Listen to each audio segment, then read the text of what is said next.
All right, cool. Yes, so that seems to work, and you can see me and you can see my slides. So I'm moving over to Keynote. So thank you so much for inviting me to speak on this in this event at this event. Um, I don't think I chose the topic myself. Joris, you kind of said, let's, the whole notion of selling ethical design is tricky internally. It's tricky for client work. Can you talk about that? And I was like, yes, of course I can. So I think it has a sort of commercial aspect to it, which I think is something that is very much also needed in the discussion around ethical design, because to a lot of us, it's very much an ideal. It's very much something that comes from our hearts. So we have to learn to talk about this from a business perspective as well, to make a difference and to be able to infuse it in business life. As you mentioned, my name is Trine. Let's see if I can get this to work. Okay. Is something happening on my screen here? Yes, there we go. So I've been working in digital since forever, which is a long time. But I've done quite a few things. Now I do mostly one-on-one corporate training and workshops and consultancy on ethical design. That's really the direction that I want to take my career in at this point. I'm also a digital entrepreneur. I do digital products, and then I do some speaking, and I've done made a couple of books. Before we talk about the how to sell ethical design, I actually think it's important to just focus a little bit on the needs for ethical design, in case anyone should be a little bit doubtful about that. I don't think that anyone in this audience is, but it's also nice to have these types of arguments when we talk to others about ethical design. So just to give you a few examples, the data brokering industry is booming. Oracle has access to 5 billion unique customer IDs, and we're seeing case after case where people's safety is being compromised. The screenshot that you're seeing here is actually a screenshot from an overview of different data brokers and how much data they actually have access to. And when they have access to it, they also have access to sell it to others. And that's really where the problems start. And if we're seeing things in a slightly bigger picture, for instance, in China, they have this whole social rating system.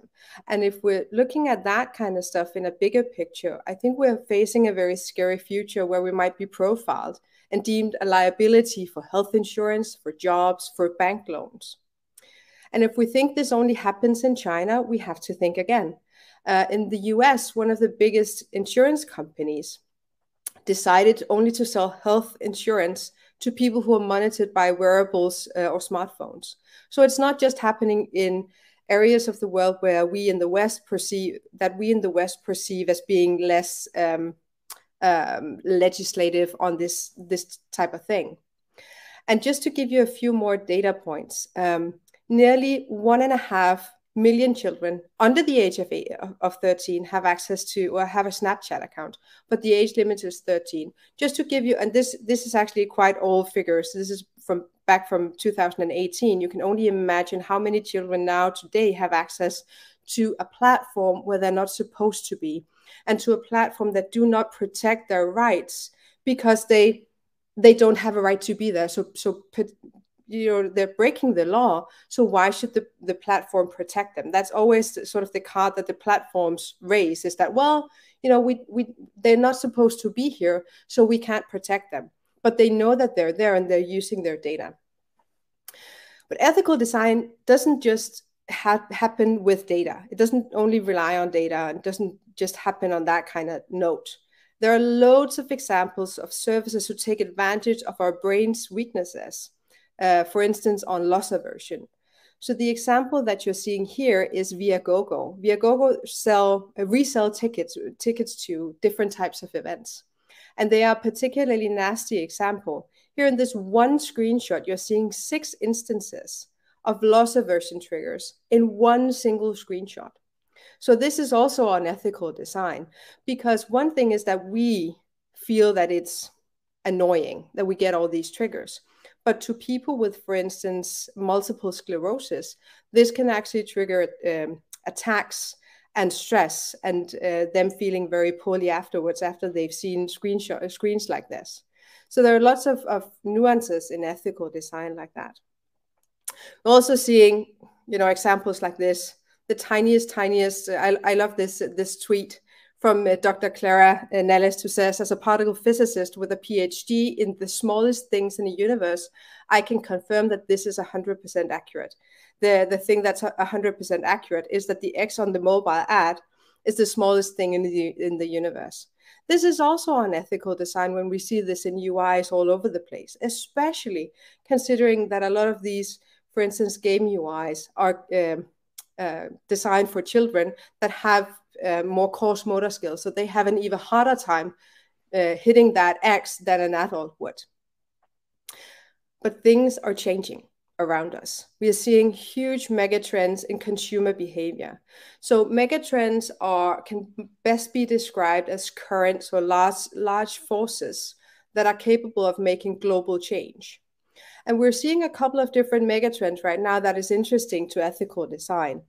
One is sustainability. We all know that, right? We know that sustainability is here to stay. And we've talked about sustainability for years. But there are also some other megatrends that are interesting.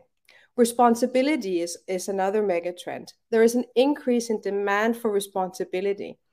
And digitalization all around us have really boomed over the last years as well. And these megatrends shape and change the way that we people expect companies to also become. So just to give you an example of the accelerated digital transformation that we've been through over the past 2 years with the corona pandemic. In the US, online sales has grown 10 times more than the predictions said they would. So obviously the prediction was growth, right? But the growth has turned out to be times 10 of the expected growth, which is just massive. And according to McKinsey, 50% of the people that they asked in a pretty large survey across the US said that 50% of the people they asked have tried new ways of shopping during the pandemic, like online shopping. And 65% of the people that they had asked in the survey that said, we've tried new ways of shopping, said that they would continue to do so. So we're seeing lots of acceleration in the digital transformation. And I actually think that's interesting from a couple of standpoints. Not just that the technical maturity in the population generally is increasing, but also the knowledge of technology is also increasing. The knowledge of own privacy, the knowledge of own security online is also increasing with the extended usage. So that's something that's really going to become this powerful wave of change around us. And we do know that people and technology are driving the change. To give you a few examples of that, one thing that the internet has brought us, is an increased transparency. We can compare prices and look all sorts of information up online these days. And the product know-how that used to be tucked away in silos in companies are now freely accessible. We no longer have to rely on speaking to a person to get information. We can look everything up online that we want. We can become our own product experts as well, so to speak. And consumer power has increased as a result of that. People can look up other people's opinions online. There's easy access to other people's product experience. Like this, in this example, where this is from the very the very beginning of the pandemic, where all the school kids were sent home for homeschooling. So this was the reviews from Zoom when they started becoming the go-to platform. And unnecessarily to say that the users weren't particularly happy about Zoom at that point in time. Most of you can read the top one. Few of you can read the lower one, which is Danish, but it's not much more positive than the top one, just with fewer angry emojis. But the increase in transparency that the internet has brought us has also brought with it a rise in frustration when we are exposed to hidden costs like we see all the time in different types of online experiences. And this is one of the arguments towards ethical design. So there's a ton of data that supports all this. So one of the data points that I wanted to address here is that in a Baymart study, that actually showed that 24% of users have abandoned an order within the past 3 months because they couldn't see or calculate the total order cost. That's a significant loss of customers if you turn away a quarter of your customers because you couldn't bother to bring up front the total order cost. That's the consequence of hiding costs that I don't think a lot of companies actually are aware of, that the stats are this significant. But transparency also goes beyond pricing, because you obviously can't run an ethical business if your pricing is transparent, but at the same time, you're violating people's digital privacy by selling their data without their knowledge. So it's not enough just to look at transparency from a product perspective. Another thing that the internet has brought us, that technology has brought us, is traceability. There is an ability to trace everything today, with the pros and cons that bring. But we used to rely on very analog systems, but today everything is stored digitally. And this can actually be a good thing for both people and businesses if we look at it from a commercial standpoint. We've all had the experience where a product broke just after you bought it, but you forgot to save the receipt. I know I have tons of stories from before the digital systems kicked in and was able to help me with that. And it sometimes became our word against the company's words to get the product replaced. And usually we lost as consumers because we didn't have a very big voice compared to the company. But today, digital systems help both companies and customers, because the customers don't have to save the receipts, and they can easily reorder, and they can return products and do all sorts of things that make life a little bit easier. And on the company side, consumer data helps companies obtain knowledge on their customers. So that's what that's what technology has brought us. So, and we know that people's demands are changing. We see it around us, and we know that there is an absolute need for more ethical design. But I think, we have to ask ourselves the question: what are we really selling when making the case for ethical design? And maybe part of the reason why many feel that they are not succeeding in selling ethical design in their organization or to clients is that we don't know exactly what we're trying to sell. Because to many of us, it's an ideology, it's a driving force, it's a mindset. We genuinely want to create products that are better, and experiences and things around us that are better than the ones that we use ourselves. But how do we sell that to people who are mostly convinced by numbers? That's the question. That's what I'm hopefully going to help you answer today. So to sell it, we have to understand it. And just to bring up the definition of ethical design that we use in the Ethical Design Handbook, is that it's growing businesses and products and services from a principle of fairness and fundamental respect towards everyone involved. It's a pretty broad definition, but if you sort of break it down, I think it makes a lot of sense to define ethical design like this. Because what it really says is that ethical design grows or relates to 4 pillars.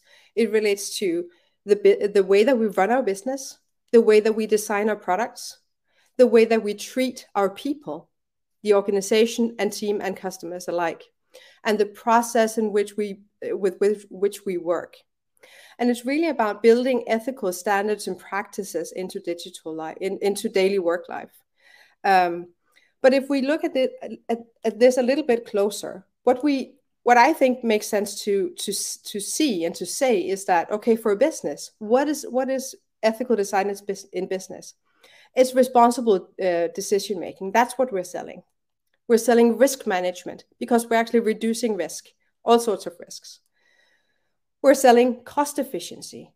People who like Excel spreadsheets like cost efficiency. We're selling non-deceptive design. We're selling transparency for products, non-deceptive design in products.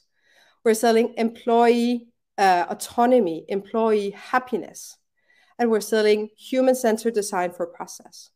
This is really what we're selling, trying to sell. This is what we're trying to encourage when we're encouraging an organization to use ethical design. And the cornerstone, the one argument that will sell ethical design to whoever you're trying to convince, is that ethical design builds trust. And trust nurtures loyalty. Loyalty nurtures growth.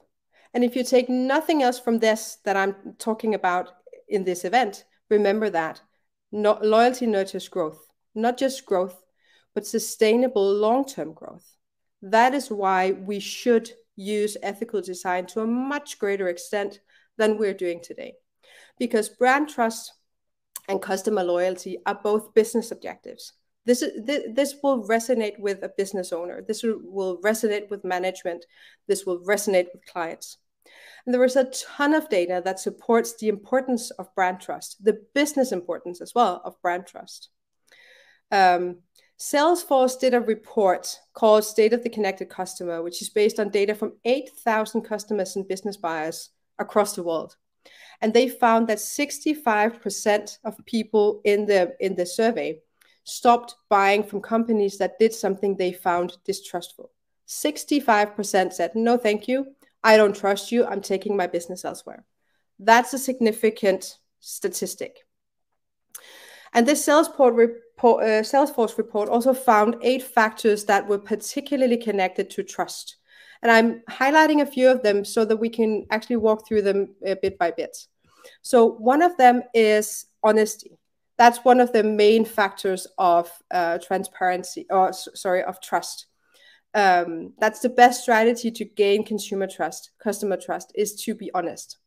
The next is security. Security is actually considered a baseline indicator for a company's credibility, which is interesting, right? I don't think a lot of companies know that people 100% expect them to handle their data with the highest sense of security. If they don't trust them. There are also transparency and privacy also play a very key role in people's way of seeing trust. And so it's not enough to draw up your own little cute badge to claim that people can trust you, like the folks at Viagogo do, you know, the ticket reselling site. They actually went ahead and made this little cute badge to claim that, you know, we can trust them. Everything is guaranteed, and it actually doesn't say anything about your money being guaranteed, but, you know, but this is not enough. You actually have to show it through action. And to show it through action, we can use some of these parameters from the report that showed the different elements that people actually connect to trust. One was transparency. So one of the examples I love to bring up about transparency is Lynx Cars. Lynx Cars is a car leasing company from the UK, and they have a horrendous website. They have that, to me at least, a horrendous website, but they lease out a lot of cars every year. And what they've managed to do, the reason why they're so successful, is that they have full transparency. And this is the paragraph from their privacy policy. It states, "I would love to sell the data of my customers, but because I would make a fortune out of it, but I don't. I put it all on a compost heap called old data, and I sit on it, and eventually worms will eat it." So this is a way to explain in very, very specific terms that data is not being sold. This is transparency. It's important to show transparency beyond transparent pricing, that you actually also run your business on a transparent foundation. And here's another actually very interesting example of transparency from the software company called Buffer. You can do social media automated posts by using Buffer. What they have actually done is they've done this ultra transparency, which is part of their core value set. So what they're doing is they're making their revenue and customer numbers publicly available for all to see on their website, which is quite unusual for a business to do. But they've chosen to do so to illustrate a transparent way of doing business. Now, there are also, so honesty was also very important for people. And this is just a really good example of the opposite of dishonesty. Um, this is a deceptive pattern or dark pattern called sneak into basket.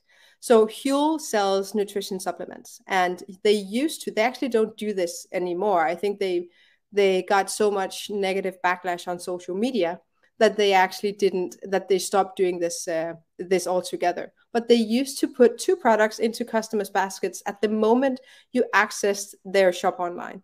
And if you didn't want them, you had to manually remove them again. And this is very deceptive. And why would you want to do that with your customers? Because what some companies forget is that there are costs associated with using these deceptive patterns. And I think it might come as a surprise that handling one customer complaint costs just around €5. So whenever an angry customer calls you or writes you an email, it costs you around €5 to handle that complaint, according to to Paul Boak's book called Click, which I highly recommend.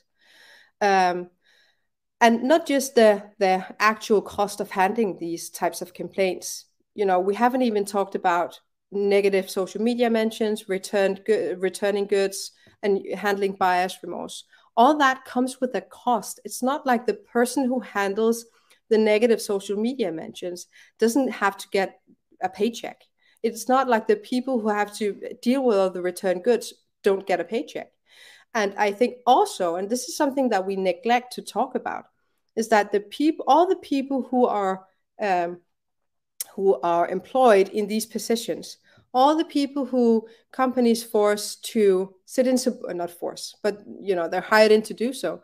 But can you imagine their workday? Just having to deal with all the crap that people send their way because the company isn't dealing with customer care in a proper way, because they use all sorts of unethical business practices. Can you imagine what kind of job that is? And that employer unhappiness actually has a negative influence on customer happiness at the end. So there are lots of interesting connections between ethical design as a whole, not just by creating good products and creating a good business foundation, but that actually sifts through to more happy employees, because they get more autonomy. They handle less crap from people who call them and write them all the time. They have less of this negativity to take care of, which makes them happier, which makes them actually create better experiences. So it's a full circle. If everyone treats each other well, if we treat customers well, they will treat us well back, and that will make us actually treat them even better. So there is a full circle here to consider. It's interesting with dark patterns, because a lot of companies will say, well, we use them because they work. Sure, but 49% of a pretty big British study with 2,000 participants showed that people were likely to distrust websites that use manipulative design tricks. And if we just circle back a little bit, distrust is a bad thing for business. What we want is to create trust, what we want is to nurture trust. We don't want the opposite. So just the notion of using manipulative design tricks will hurt your trustworthiness as a brand. And so ethical design makes sense from a cost efficiency standpoint, but not just when we're trying to sell products or services. I think I've tried this a ton of times, more times than I would have ever wanted to. Received the newsletter that seems impossible to unsubscribe to, right? We've all had that email. So what do we end up doing if we can't unsubscribe? We mark the newsletter as spam.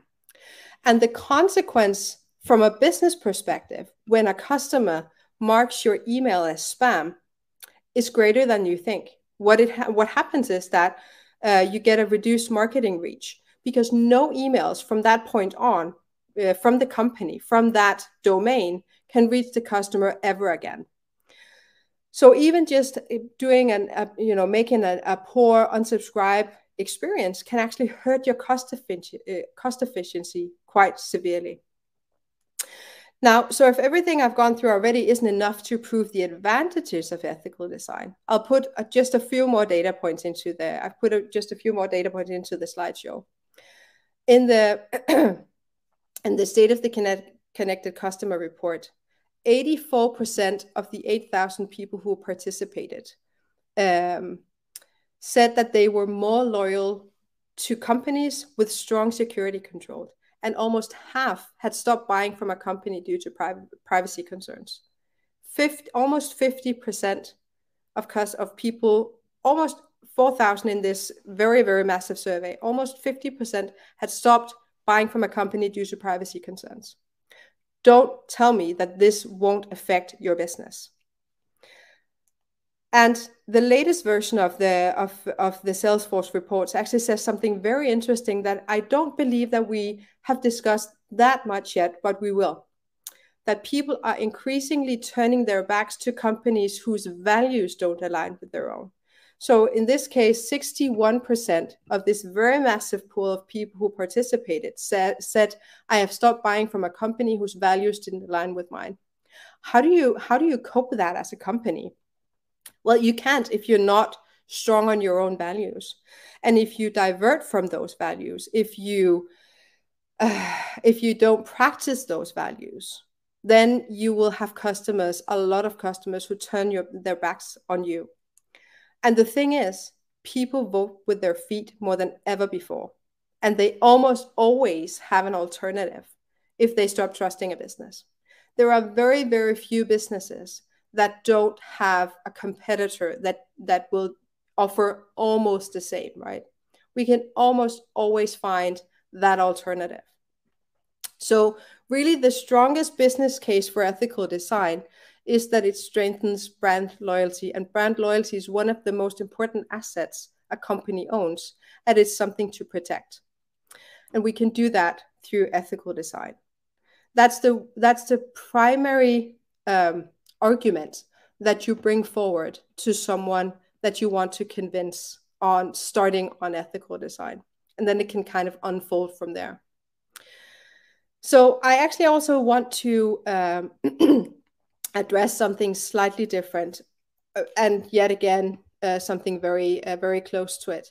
So last Friday, because I've been working with ethical design for a while, and I've talked to so many people who are interested, but who feel that they're alone, who feel that they are that one voice in their company, who feel that they don't have the language, they don't have the vocabulary around ethical design yet, they don't have the strength, they feel like they are isolated. So I decided to create the Ethical Design Network. And in less than 2 weeks, we're 200 members. We reached 100 members in the first 24 hours. And I think that's also a very strong business case for ethical design, that we're growing so much in numbers. This would have not happened 2 years ago, I guarantee you. Things are changing, not just from a customer, from a public point of view. Things are changing inside our industry. We are growing in numbers. So I would encourage you to join the network. I haven't locked down a date for the official kickoff event, but it will be soon, over the next weeks. So if you're interested, join us there. There's a Slack invite here. I'm sure Smashing can also share that. And obviously also the blunt self-promotion on the ethical design masterclass that is upcoming in March. The Smashing Conference masterclass that I'm doing will cover much more about selling ethical design. We can't really cover that much in 40 minutes, but also, identifying opportunities, enabling ethical design, how to infuse it in product, how to infuse it in teams, how to infuse it in business. It'll be wonderful. So yeah, I hope that was helpful for you. Thank you so much for listening.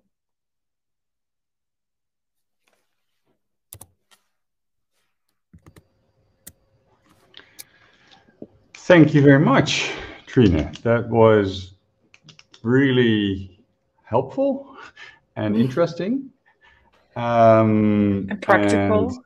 And practical. Yes, Yeah. I aim for practical, but because you know what, that is often what we kind of need to get started. Yeah, no, exactly.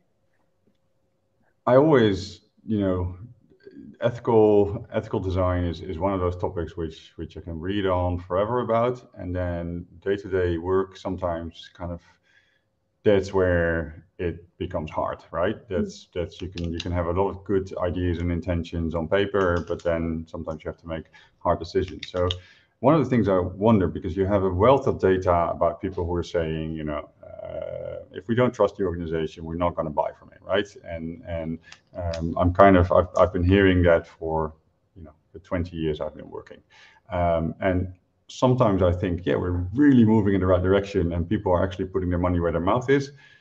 And sometimes I'm thinking, if that's the case, why is Booking.com still so big? And why are we still using Facebook? And Booking.com is not doing it. I mean, it's making them money, clearly. So how do you kind of, what's your view on that? So Facebook is a different scale than Booking.com. I actually think. So Facebook, we use Facebook because we don't have an actual alternative, because over the many years that it has been around, it has become our go-to platform. Before, I mean, I think this ties very well into Laura's talk. When we had Web 1.0, before the social platforms, we had to, as individuals, go to the companies, right? If we wanted to speak to a company, if we wanted something with a company, we had to go to them. Then Web 0.2 came along, so everyone went on Facebook. So all of a sudden we're here, and the companies kind of have to address us here if they want to talk to us, right? So it reversed things, but that also means that we don't have an actual alternative right now, because there is no place, there's no place where we can transfer ourselves to that has the same options as these platforms do. Booking.com is a good example. I think there's also almost kind of a monopoly state going on with Booking and Hotels.com. I think it might be due to several factors. They have managed to create a very strong business relation with the hotels. They have pretty much every hotel on the planet accessible through Booking.com, which again speaks to the centralization, right? We go where it's easy. Personally, what I do is I look up hotels on Booking.com, and then I go directly to. You do the same? Yeah, because they always have the same rates, and I'm hoping that more people will start doing that. Yeah, but I think it's because of the very strong business structure that they have that they continue to stay in business. I don't have numbers on Booking.com's. I think for sure that the pandemic has been tough on them, as it has been on most of the travel industry. And let's hope that it continues like that for them, not for the hotels. Yeah, no, I agree. And I know in the Netherlands, they're a Dutch company in the Netherlands. They're one of the bigger companies who immediately filed for help from the government as soon as the pandemic hit, even though they've been massively wealthy and profitable in the years before. They used that money to buy up their own stock, so their share value went up, so their bonuses were bigger, etc. It was not just ethical, like bad ethical design. It was just bad ethical business. Yeah. But enough of me ranting. It is a useful service for looking up organizations who then you can book up directly with. Yeah, exactly. It's a repository. Yeah, exactly. Yeah, and actually, I mean, there's other maybe ethical issues with things like Google, but Google is of course another useful tool to find organizations like that. I saw another very practical question in the chat earlier, which is just nice. where do you kind of, except for of course your ethical design Slack group, which we'll plug in the chat, and we'll make sure that people can join easily. Where do you get your information? What kind of books do you recommend? What kind of the podcast do you listen to? So where do you go? Okay.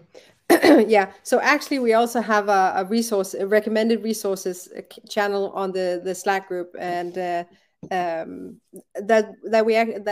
I encourage people to share all their knowledge in, because to be honest, I'm not like an information oracle myself.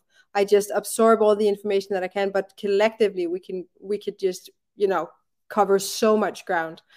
For podcasts, I don't recall what it's called.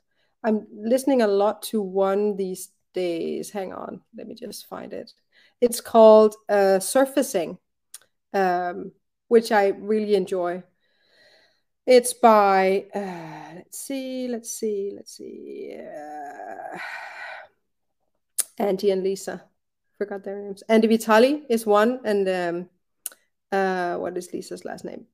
I don't recall, but it's called Surfacing.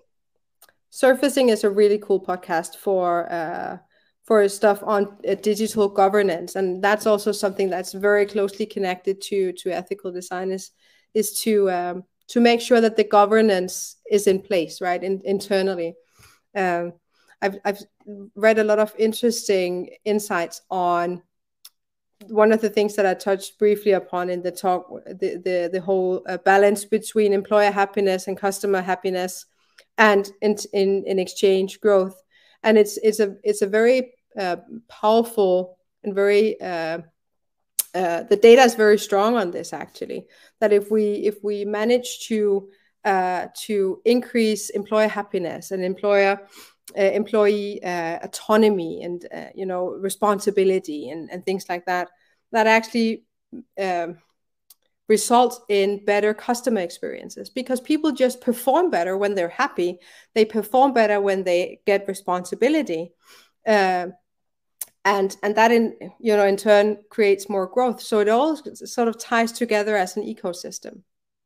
And that's also another argument for, I'm biased, obviously, but I don't see why you wouldn't want to create a better business, a more responsible business, because it's not the opposite of running a profitable business. That's the thing. It's not opposite. It's exactly the same as running a profitable business. It's not exponential growth, but exponential growth is for companies that spring out of Silicon Valley, and I have opinions on them as well. I'm sure Laura has too.